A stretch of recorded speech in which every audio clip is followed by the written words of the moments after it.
Hey, writers. Writers, I was thinking about the story that my brother was telling me about the issue that he had with his friend. I thought about how much his story made me care and it made me really want to help him. And then I realized that we need to do that in our writing, that we need to make sure that every single part of our writing makes our readers, our audience really care. It's almost like you want to read through each part of your speech and ask yourself, will my listeners care about this line? Will this part make my listeners want to stand with me? And then you want to read the next part and ask the same thing. You really want to work hard to make sure that your readers care. So today I want to teach you that when you are writing to convince someone of your opinion, you only want to put in the best, most convincing evidence. One way to do this is to read each piece of evidence and ask, will this make my audience care? Okay, writers. So I'm hoping that you can help me select the most convincing evidence for my opinion speech.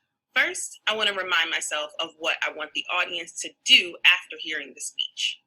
Well, I want the audience to care about having diversity in the classroom libraries. So after hearing this speech, I want the people who purchase books to purchase books that celebrate diversity.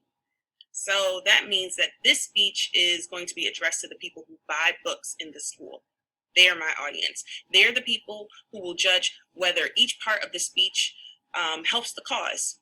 So this means that we need to choose evidence that's going to be the most convincing to the people that buy the books. Let's look at a part of the speech. Let's look at the part where I talk about kids needing to see characters that look like people all over the world. All right, so what I need to do is read each piece of evidence in each part and weigh each piece of evidence. I want to ask myself, will this make my audience care more about having diverse classroom libraries? My goal will be to chip away at any evidence that isn't compelling, and I want to only leave the most persuasive evidence in place.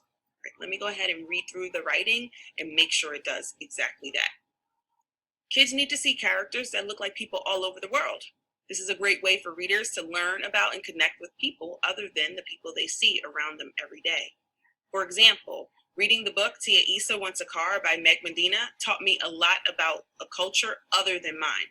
I learned a few new words in Spanish like piscicore, which is a type of car, and ridiculo, which I bet you guessed it means ridiculous. I also learned that many families that have moved to the United States from another country work hard to make a life here and work hard to maintain a connection with their home country. I know there are many countries in the world. Now I'm hoping to find more books about cultures other than mine so I can learn even more. Okay, so if I'm thinking about the writing that I did, I think that overall it's pretty convincing. I really like the parts about where I'm talking about learning new words in Spanish, because I think that is really convincing. I mean, when you learn new words in another language, it just makes you smarter, right? So I'm gonna go ahead and highlight this part because I think it's really good. Let me go ahead and highlight it. Okay, so now I want to look through and think, well, are there any parts that aren't so convincing? And oh, you know what? This part right here, where I say, I know there are many countries in the world. I mean, that's true and all, but it's not really convincing my audience, I don't think, to gather more books about diversity. So I think I want to go ahead and maybe take that part out or revise it later. So I'm just going to put a line through it so I know to take a look at it again later. Writers, did you see what I did there? Did you see how I was taking a look at each part of my evidence and thinking, will this piece of evidence be the most convincing for my audience? Will this piece of evidence make my audience care? Writers, you could do the same thing in your writing in just a few minutes. But before you look at the evidence for one of your categories, you want to ask yourself which pieces are going to be most convincing and not convincing. You want to make sure you know what's going to be convincing for your audience. So you got to think, who is my audience? Is the audience the kids in your school? Maybe the people in your neighborhood? Maybe the adult that you have at home? Okay, writers, so get ready to try this out in just a couple of minutes. You're going to reread a bit of your writing.